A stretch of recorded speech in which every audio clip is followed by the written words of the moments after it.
行け。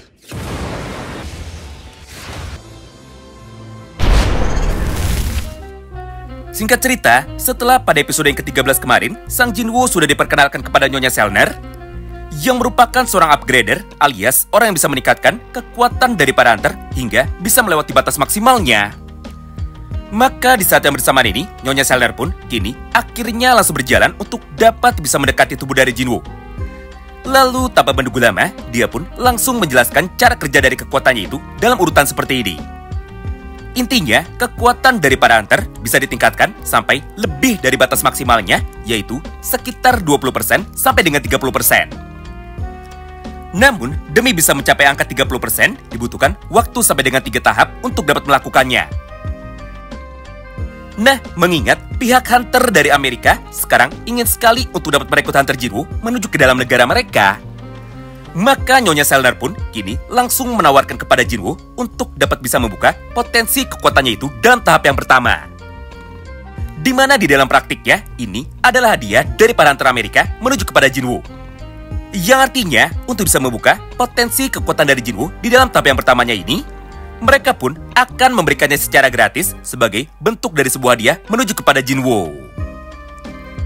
Sebenarnya, ada maksud lain dari rencana para hunter Amerika ini. Karena menurut mereka, kekuatan dari seorang upgrader bisa membuat para hunter menjadi ketagihan. Jadi, ketika mereka sudah ditawarkan untuk dapat merasakan kekuatan dari seorang upgrader di dalam tahap yang pertamanya ini, maka biasanya mereka pun akan langsung setuju untuk dapat pindah ke negara Amerika. Karena jika mereka sudah pindah ke Amerika, maka mereka pun akan diberikan kekuatan yang jauh lebih besar lagi di dalam tahap yang keduanya dan juga di dalam tahap yang ketiganya. Dengan menggunakan pemikiran licik seperti itu, maka Selner pun kini langsung memegang tangan dari Sang Jinwoo dengan niat untuk bisa membuka kekuatan dari hunter Jinwoo pada tahap yang pertama. Nah, disinilah poin menariknya. Karena ketika Selner baru saja menggunakan kekuatannya itu untuk bisa masuk menuju ke alam bawah sadar dari Sang Jinwoo, maka tiba-tiba saja entitas yang ada di dalam tubuh dari Jinwoo itu kini dia pun seketika langsung meresponnya. Akibatnya, Selner pun kini langsung menjadi ketakutan, serta dia pun langsung menjadi terkena mental. Menyaksikan semua hal itu di depan matanya, para agen Amerika lainnya yang sekarang ada di dalam ruangan itu, kini mereka pun otomatis langsung bergerak untuk dapat menodongkan senjatanya itu menuju kepada Jinwoo. Karena menurut mereka, Jinwoo sudah melakukan sesuatu kepada Selner. Alias, menurut mereka, Jinwoo sudah mencoba untuk dapat bisa menyerang Selner dengan menggunakan kekuatannya. Beruntungnya, tepat di tengah ketegangan ini, Connor pun langsung bergerak dengan sangat cepat untuk bisa menghentikan mereka sambil berkata seperti ini kepada teman-temannya. Woi, bodoh! Apa kalian tidak tahu siapakah orang yang sekarang ada di depan kita? Jika kalian melakukan itu kepada Thomas Andre dan juga kepada Liu Zigang, maka sudah jelas kalian pasti akan langsung dibunuh. Dengar, dia bukanlah hunter biasa. Jadi jika dia mau, maka dia bisa membunuh kita kapan saja. Berdasarkan hal itu, cepat turunkan senjata kalian dan juga cepatlah minta maaf menuju kepada hunter Jinwoo. Nah, singkat cerita, setelah menyelesaikan kesalahpahaman ini, Jinwoo pun sekarang otomatis langsung pulang. Karena menurut Jinwoo dan juga Connor, jika dia tetap berada di dalam markas dari para hunter Amerika ini, maka keadaannya justru malah akan menjadi semakin buruk. Namun, ketika dia sudah sampai di dalam mobilnya, maka Jinwoo pun sekarang langsung menjadi kebingungan, serta dia pun langsung bertanya-tanya di dalam hatinya. Yaitu, apakah yang sebenarnya sedang terjadi? Serta, siapakah yang tadi baru saja dilihat oleh Selner ketika dirinya sudah masuk menuju ke dalam tubuh dari Jinwoo? Apakah mungkin Selner tadi telah melihat sistem? Atau Selner malah melihat entitas lain yang sekarang masih belum bisa diketahui siapakah sebenarnya orang itu? Sementara itu, respon yang sangatlah berbanding terbalik kini dapat kita lihat juga dari sudut pandang para hunter Amerika. Mengingat ketika Jinwoo sekarang sudah pulang, maka Connor pun langsung bertanya kepada Selner tentang apakah yang baru saja terjadi. Mendengar pertanyaan dari Connor itu, Selner yang masih sangat ketakutan, kini dia pun otomatis langsung menjawabnya. Dia adalah seorang raja, serta dia adalah raja yang sangat kuat. Mendengar ucapan itu dari Selner, Connor pun kini kembali bertanya kepadanya. Hah? Jika memang benar begitu, apakah mungkin Jinwoo setara dengan hunter tingkat nasional?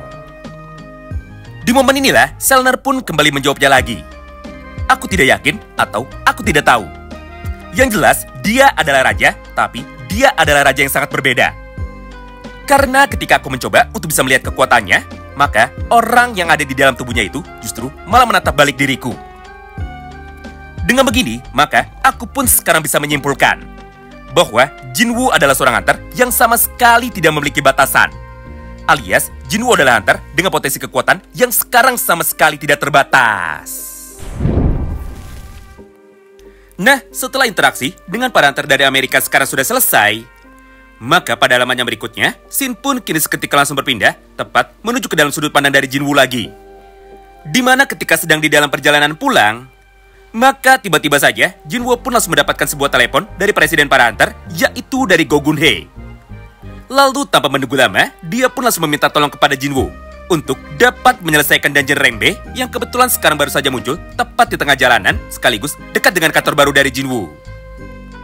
Mendengar permintaan itu dari presiden, Jinwoo pun sekarang langsung bertanya kepadanya, yaitu dia sekarang masih belum memiliki izin untuk dapat masuk ke dalam dungeon. Jadi berdasarkan hal itu, maka apakah dia masih diperbolehkan untuk dapat masuk sendirian? Lalu pertanyaan itu sekarang langsung dijawab lagi oleh presiden. Hah? Kenapa kau bertanya seperti itu? Memangnya kau ini sedang berbicara kepada siapa? Akulah presidennya, jadi kau tidak perlu meminta izin kepada siapapun lagi. Mulai dari sanalah, Jinwoo pun akhirnya langsung tersenyum.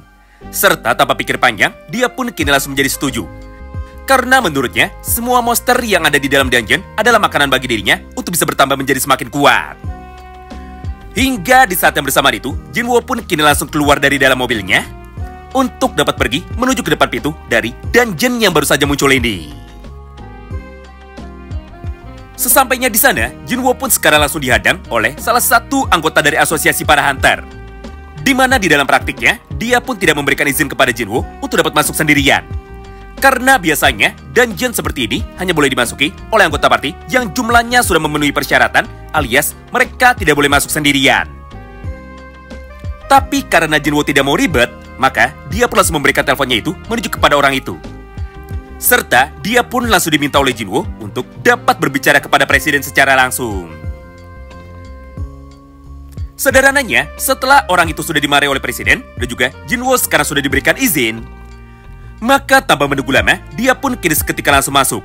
Mengingat untuk saat ini, Jinwoo sudah tidak sabar untuk bisa segera berpesta. Anehnya, tepat ketika Jinwoo sekarang sudah masuk ke dalamnya, maka tiba-tiba saja warna dari dungeon ini kini seketika langsung berubah. Dari yang awalnya berwarna biru, kini malah berubah menjadi berwarna merah. Yang artinya, dungeon yang awalnya hanyalah Renbei saja, sekarang sudah berubah menjadi sebuah red gate. Dengan begitu, maka sudah jelas monster yang ada di dalam dungeon ini pasti jauh lebih kuat daripada apa yang sekarang mereka bayangkan. Hal yang sama pun sekarang dirasakan juga oleh sang Jinwoo. Karena ketika dirinya sudah sampai di dalam, maka Jinwoo pun langsung memasang wajah dengan emoji batunya sambil berkata seperti ini kepada dirinya sendiri. Hah? Apanya yang Renbei? Dungeon ini rasanya sama seperti dungeon Red Gate. Tapi meskipun begitu, aku pun sama sekali tidak peduli. Karena bagiku, dungeon ini faktanya sama sekali tidak sulit. Dengan begitu, maka aku pun akan menyelesaikan dungeon Red Gate ini hanya dalam waktu 1 hari saja. Nah, mulai dari sanalah, Jinwoo pun langsung mengeluarkan semua pasukan shadow-nya, termasuk pasukan shadow yang paling baru, yaitu Beru. Lalu, tanpa menunggu lama, dia pun langsung memerintahkan semua pasukan shadow-nya itu untuk dapat menyerang semua monster yang ada di dalam dungeon sambil berkata seperti ini kepada mereka. Baiklah, sekarang adalah waktunya bagi pemburu untuk bisa berburu. Karena pada dasarnya, tugas dari para hunter adalah untuk bisa hunting. Tapi meskipun begitu, pemburu sama sekali tidak boleh lengah. Mengingat lawan dari kita bukan hanya monster saja, tapi juga para pemburu lainnya. Yang artinya, jika saat ini kita lengah, maka posisinya pun justru malah akan berbalik kapan saja, yaitu kita pasti akan menjadi diburu. Dengan begini, sudah jelas tugas dari para pemburu sekarang tidak akan pernah berakhir. Yap, kata-kata di atas adalah kata-kata asli dari manhwanya. Jadi jika kalian masih bingung, maka akan kami sederhanakan kalimatnya menggunakan perkataan seperti ini. Yaitu, hidup ini adalah tentang berburu atau malah diburu. Oleh karena itu, supaya kita tidak menjadi yang diburu, maka para hunter pun sekarang harus tetap waspada karena pemburuan tidak akan pernah berakhir. Singkat cerita, setelah melakukan pertarungan selama beberapa saat, maka pada halamannya berikutnya, semua pasukan monster yang ada di dalam Red Gate kini akhirnya berhasil dikalahkan. Sampai di dalam kesempatan ini, Jinwo pun sekarang akhirnya bisa tiba tepat di hadapan dari raja terakhirnya. Melihat kedatangan dari Sang Jinwoo, monster raja terakhir ini awalnya masih terlihat sangat sombong. Karena menurutnya, jumlah pasukannya sekarang jauh lebih banyak jika dibandingkan dengan Jinwoo yang sekarang hanya datang sendirian. Namun, ketika raja monster tersebut sekarang sudah berkata seperti itu, maka Jinwoo pun kini seketika langsung membalasnya. Haha, lucu sekali. Keluarlah semua pasukanku.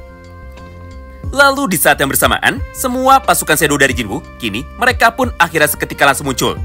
Dengan membawa tubuh dari para monster lainnya yang kebetulan sekarang sudah berhasil dikalahkan. Dengan begini, maka yang tersisa hanyalah raja terakhir itu saja bersama dengan beberapa pasukan pengawalnya.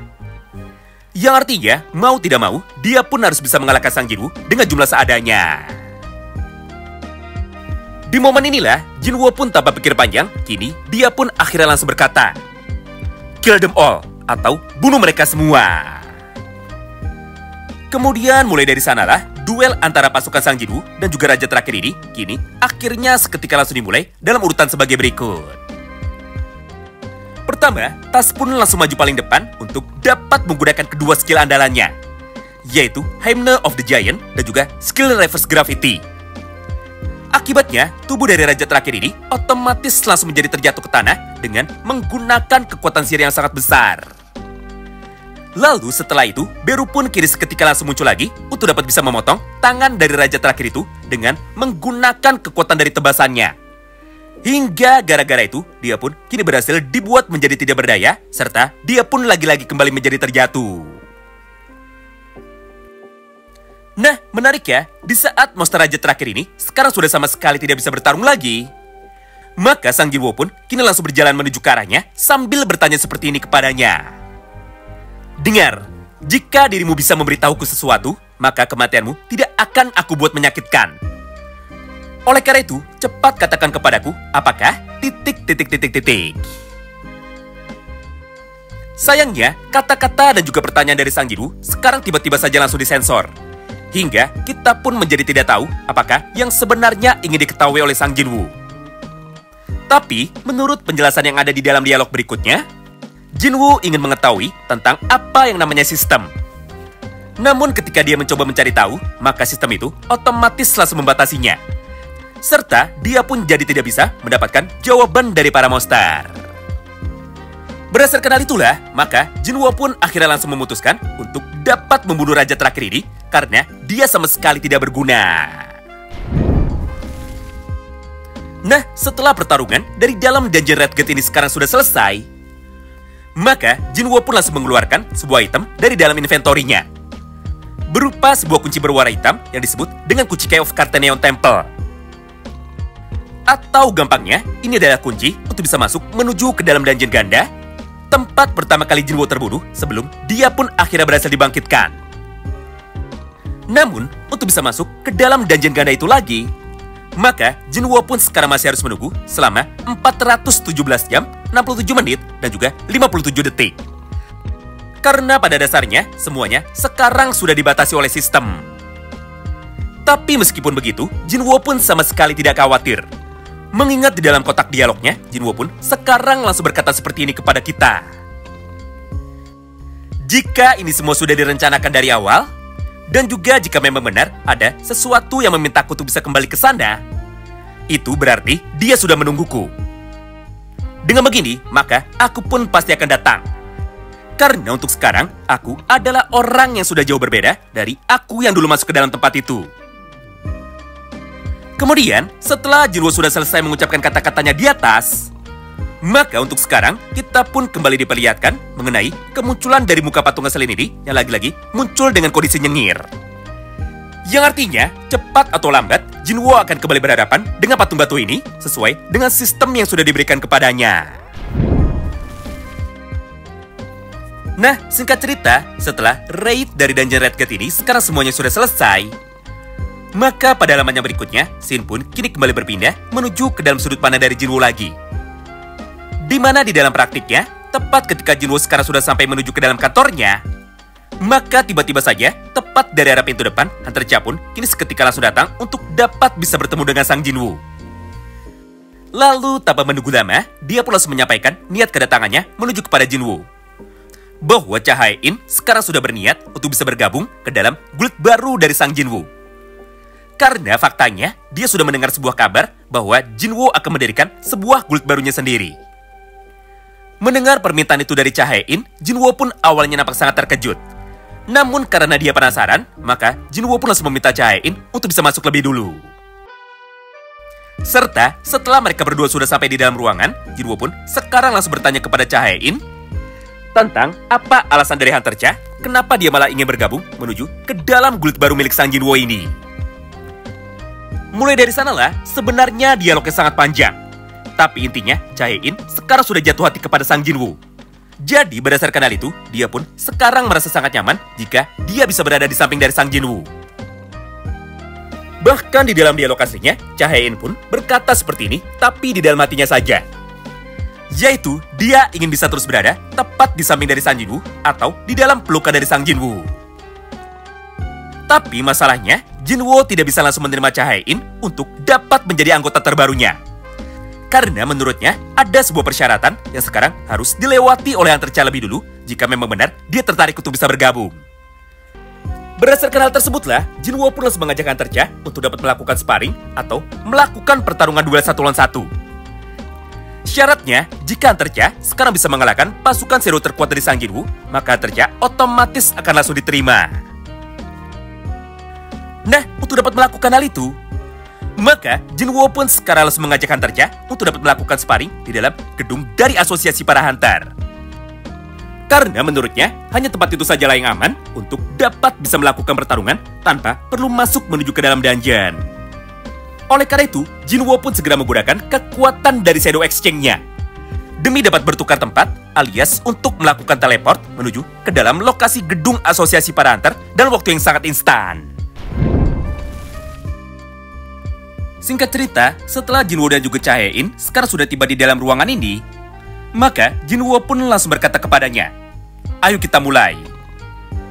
Namun sebelum pertarungan ini dimulai, Hunter Cha pun kini seketika langsung sadar bahwa dia lupa membawa perlengkapan bertarungnya karena tujuan awalnya hanya untuk bisa mendaftar ke dalam guild baru dari sang Jinwoo. Oleh karena itu, Jinwoo pun awalnya sempat meledeknya dan juga menjahilinya dengan cara berkata seperti ini. Mendengar ucapan itu dari Jinwoo, dia pun otomatis langsung tersipu malu sampai wajahnya menjadi merah. Barulah setelah itu, Jinwoo langsung berkata kepadanya bahwa dirinya sekarang hanya bercanda saja. Tidak lama berselang, Cha Hae-in pun kini kembali berkata lagi kepadanya bahwa di dalam ruangan latihan tempur para hunter ini, mereka masih menyimpan banyak sekali senjata di dalam gudang. Jadi, untuk sementara, dia akan meminjam senjata yang ada lebih dulu untuk dapat bertarung melawan pasukan Shadow dari Jinwoo. Menyaksikan semua hal itu di depan matanya, Jinwoo pun lagi-lagi kembali bertanya, yaitu, apakah Hunter Cha sekarang yakin bahwa dia akan bertarung melawan pasukan dari Jinwoo hanya dengan menggunakan pedang biasa saja, bukan menggunakan senjata pedang utamanya? Lalu di saat yang bersamaan, Cha Hae-in pun kini kembali membalasnya, bahwa senjata sama sekali tidak penting, karena yang penting adalah kekuatan dari Hunter itu sendiri. Ditambah, mereka sekarang hanya akan berlatih bertarung saja, bukan melawan monster sungguhan. Tidak hanya itu, karena pada halaman yang berikutnya, dia pun kini segera melanjutkan perkataannya lagi. "Aku siap, jadi sekarang ayo kita mulai." Mendengar semua ucapan tersebut dari Cha Hae-in, Jinwoo pun segera memanggil salah satu pasukan bayangannya, dia adalah Igris. Lalu, Jinwoo pun juga memberikan Igris sebuah pedang besar yang kemarin sempat digunakan oleh sang Jinwoo untuk dapat mengalahkan pasukan dari semut. Kemudian setelah persiapan mereka sudah selesai, maka mulai dari sanalah jalannya pertarungan dari Igris melawan Cha Hae-in kini otomatis langsung dimulai dalam urutan kronologi sebagai berikut. Sederhananya, Igrislah yang sekarang langsung melakukan serangan pertamanya dengan menggunakan kekuatan dari pedang besar itu. Hingga hanya dengan satu kali tebasannya saja, seluruh area pertarungan yang kebetulan ada di depannya kini langsung menjadi hancur. Menyaksikan hal itu, Cha-hae-in pun sekarang sama sekali tidak gentar. Karena di dalam praktiknya, dia pun justru malah memutuskan untuk bisa maju ke depan demi dapat menahan semua serangan dari Ygritte menggunakan pedang jeleknya tersebut. Lalu ketika sudah mulai mendekat, maka sekarang giliran dari Hunter Cha yang akhirnya langsung melancarkan beberapa serangan baliknya dengan menggunakan kekuatan dari pedangnya itu. Nah, menarik ya, tepat di saat Ygritte dan juga Hunter Cha sekarang kebetulan sedang bertarung. Maka dari ruangan yang berbeda, presiden dari para hunter, yaitu Go Gun-hye, dia pun kini langsung menjadi sangat penasaran, yaitu kenapa ruangan dari latihan para hunter sekarang nampak terlihat menyala. Padahal seharusnya sama sekali tidak ada orang di dalam tempat itu. Mengingat fasilitas untuk tempat latihan sekarang kebetulan sedang direnovasi. Oleh karena itu, dia pun sekarang langsung meminta anak buahnya untuk dapat bisa menampilkan layar CCTV. Karena dia sebenarnya ingin tahu apakah yang sekarang sedang terjadi di dalam pusat latihan mereka. Kemudian setelah melihat semua kejadian di atas tepat dari layar CCTV, maka presiden dari para hunter ini sekarang otomatis langsung menjadi sangat terkejut. Karena ternyata orang yang bertarung di dalam ruangan latihan mereka justru malah Hunter Cha bersama dengan Sang Jinwoo. Gara-gara itulah dia pun otomatis langsung menjadi teringat tentang bagaimana perasaan dari Hunter Cha menuju kepada Jinwoo. Intinya, presiden sekarang sudah mengerti bahwa Hunter Cha suka kepada Jinwoo, sedangkan Jinwoo pun juga merasakan hal yang sama, tapi mereka berdua sekarang sama-sama malu. Oleh karena itu, setelah melihat kehadiran dari Jinwoo dan juga Cha-hae-in, maka dia pun otomatis langsung menjadi tersenyum sambil berkata seperti ini kepada anak buahnya. Dengar, matikan semua CCTV yang ada di dalam ruangan itu dan hapus sisa rekamannya. Karena untuk sekarang, kita tidak perlu mengganggu mereka berdua. Mendengar ucapan tersebut dari presiden, tentu saja para anak buahnya sekarang otomatis langsung menjadi menurut. Hingga di saat yang bersamaan, rekaman dan juga CCTV dari pusat latihan para hunter sekarang seketika langsung dimatikan. Gara-gara itu, presiden pun sekarang jadi tidak bisa melihat jalannya pertarungan dari Jinwoo melawan Cha-hae-in. Tapi meskipun begitu, presiden sekarang masih tetap bisa merasakan efek pertarungan dari mereka. Mengingat hampir semua barang-barang yang ada di dalam ruangannya itu sekarang perlahan-lahan mulai bergetar dan juga mulai berjatuhan akibat pertarungan dari dua orang barusan. Nah, di momen inilah presiden pun kini kembali berkata kepada dirinya sendiri, "Haha, sesuai dugaanku, sungguh enak sekali menjadi seorang anak muda." Singkat cerita, setelah melihat sedikit potongan dialog dari sudut pandang presiden para hunter, maka pada halaman yang berikutnya, scene pun kini kembali berpindah tepat menuju ke dalam sudut pandang dari hunter Sang Jinwoo. Di mana di dalam praktiknya, Jinwoo pun untuk yang kesekian kalinya kini kembali memasang wajah polosnya lagi.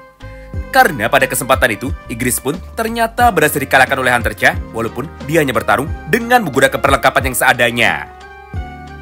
Tidak hanya itu, karena setelah Ygritte sekarang sudah berhasil dikalahkan, maka Hunter Cha pun sekarang langsung berkata lagi kepada Jinwoo, "Apakah kesatria besar hitam itu adalah pasukanmu yang terkuat?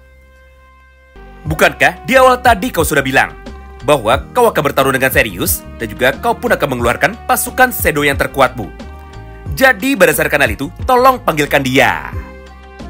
Mendengar ucapan itu dari Hunter Cha, Jinwoo pun sekarang langsung mengerti bahwa dia ingin bertarung melawan pasukan bayangan terkuat milik Sang Jinwoo, yaitu dia ingin bertarung melawan Beru. Berdasarkan hal itulah, maka Jinwoo pun sekarang langsung berkata kepada Hunter Cha, "Dengar, jika aku menggunakan dia, atau jika aku menggunakan Beru, maka kau pun pasti akan terluka. Jadi, apakah dirimu sekarang sudah siap?" Di momen inilah, Hunter Cha pun dengan penuh semangat, kini akhirnya seketika langsung menjawabnya, "Itu tidak masalah, karena faktanya aku sangat ingin bertarung melawannya lagi." Barulah setelah melihat kesungguhan hati dari Cha-hae-in, maka Jinwoo pun langsung memanggil Beru keluar sambil bertanya untuk yang terakhir kalinya. "Ini adalah peringatan terakhirku. Jadi, akan aku tanya sekali lagi, yaitu apakah dirimu sekarang sudah siap?" Wow, menarik banget ya.